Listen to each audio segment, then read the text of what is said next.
Hello and welcome to 5-Year Club video number 111, Find Your Money People. If you listen to Dave Ramsey's radio show, you'll know that whenever somebody does one of their debt-free screams, "I'm debt-free!" Before that, he always asks them in the interview if people made fun of them while they were being super frugal paying off debt. Because when you are super frugal, there will be people who will make fun of you. And most of the time, it is pretty harmless. They're just joking around. It can still have a little bit of emotional impact, but you can brush it off. Other times, people are a bit more vicious, and the first few times that happens, you're like, ugh. But then over time, you see a pattern where the more intense a person is about shaming your frugality, the more money problems they have themselves, and they're really externalizing their own issues. And you don't have to take it personally, because they're in a way they're not really talking to you. They're purging evil out of themselves because your frugality threatens their overconsumption, and they can't let go of that consumption. It's what's making them happy because they don't have a non-consumption happiness game, and that sucks because then you don't have any options.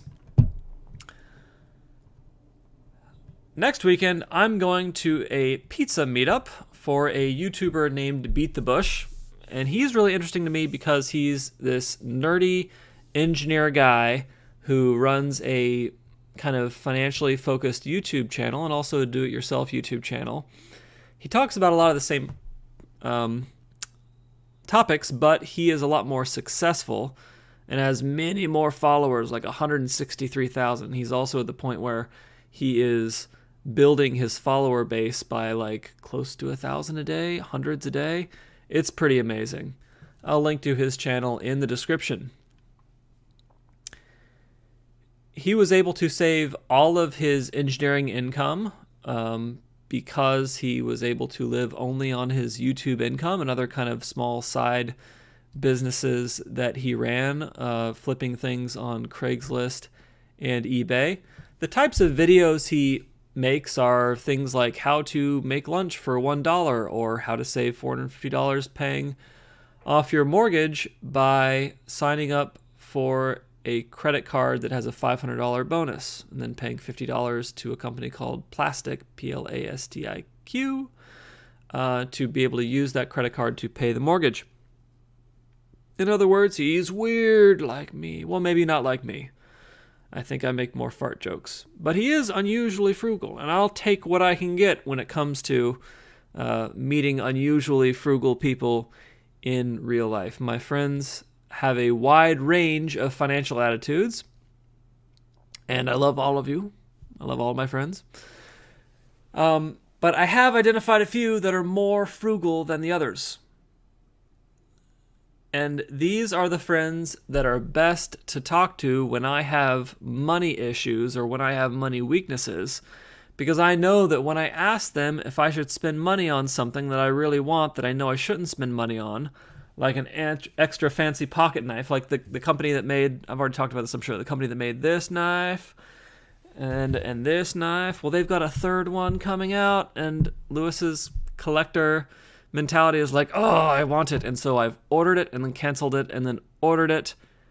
And then I talked to my frugal friend and then was convinced to cancel it. And so I was able to cancel it. And the great thing about asking a frugal friend is that they don't have, well, they're always going to say don't do it. And they don't have a stake in the contest, and so they can say it more viciously. They can say no more viciously, because if you don't get the thing, they don't care. If you get the thing, they don't care. It doesn't impact them. They can just pretend that it does, and then be like that much more intensely, no. And even though, logically, all this, when they say no, you're still like, oh, I guess I can't do it. It gives you that much more of a push in the direction that you should be going in, so you can get pushes from all different kinds of places. I've talked about the importance of an emergency fund, talked about the importance of tax-sheltered retirement accounts, index funds, and cutting your costs on housing and working on your career game and all these different things. But if we back up from all the specific pieces of advice, none of these individual details of what gets us ahead financially happen unless we are sufficiently motivated to make them happen, to put them on our calendar, to put them on our to-do list. And a big part of getting sufficiently motivated is building your motivation plan, surrounding yourself with encouragement, surrounding yourself with sources that are telling you to do the same thing. Because there's already a lot of media telling you to waste money, and this media is very successful at it. Apple was so successful marketing its products that it captured 86% of the smartphone profits in quarter 4 of 2017. 86%. That's crazy. The iPhone 10 alone, or iPhone X, whatever you want to call it, was 35%. They sold a bunch of these. I think they plan on selling more, but it's clear that they sold enough to make a pretty profit. I think these were also marked up more. But point is that Apple's really, really good at telling you to make your money go away and to be less wealthy. And so you need to find and build up enough sources that are encouraging you to grow your wealth that they can compete against Apple's marketing. Books help. Audiobooks help. If you watch like the FPU DVD series, that helps. Understanding the numbers, understanding compounding interest, reading psychology books on satisfaction and how it's created and how long it lasts, the Harvard Grant Study of Adult Development. These are all excellent. Helps me to make these videos, helps me to watch other YouTube videos about doing the right things with money and growing wealth. But that stuff cannot replace a good old-fashioned in real life human telling you point blank to do the thing that you need to do. And it's fine if you tell them like, hey, see so-and-so. I want to come up with like a better name for the person than so-and-so because that sounds so boring. Like Hardisha Doopthathon. Like, yeah, that's your friend's name. Anyway, hey friend, tell me not to do this. And then they'll be like, no, don't do that. Stop. And that has a emotional impact, an important emotional impact that pushes you in a good direction. So you want to find the people who are going to assist you that way, and you want to assist other people in the same way. About being that voice, telling them to do the right thing. It's not that you're controlling them.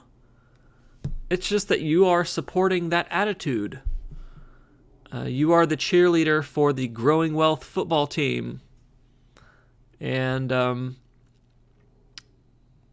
that helps other people, and that also helps you. So find your money people. Know who in your life is going to give you encouraging advice in the direction that you already know that you want to go, and take advantage of talking to those people to motivate yourself to do the right thing. Many times, of course, this stuff is not stuff that we want to hear. It's not pleasant to hear, but it's helpful, and it's growthful. Yeah, that's a bullshit word I just made up. It's very growthful to hear the right thing from your friend. It's efficient because a lot of times if you're just trying to do this stuff on your own, you're not going to make it. But if you can convince your friend Baba Jolina to tell you to save more money this month, or to tell you not to buy a specific thing, or to tell you to save a specific amount, just hearing it out of Baba Jolina's mouth gets you like 2 to 3% ahead in your motivation game. And that's a big deal. 2 to 3% in the motivation game might as well be 2 to 3% of your portfolio net worth going up. All right, that's it for 5-Year Club video number 111. This is all about thinking about who in your life is going to be your go-to financial person to tell you the unpleasant realities of what you should be doing, and actually calling that person when you need your ass kicked. All right. Have a fabulous evening.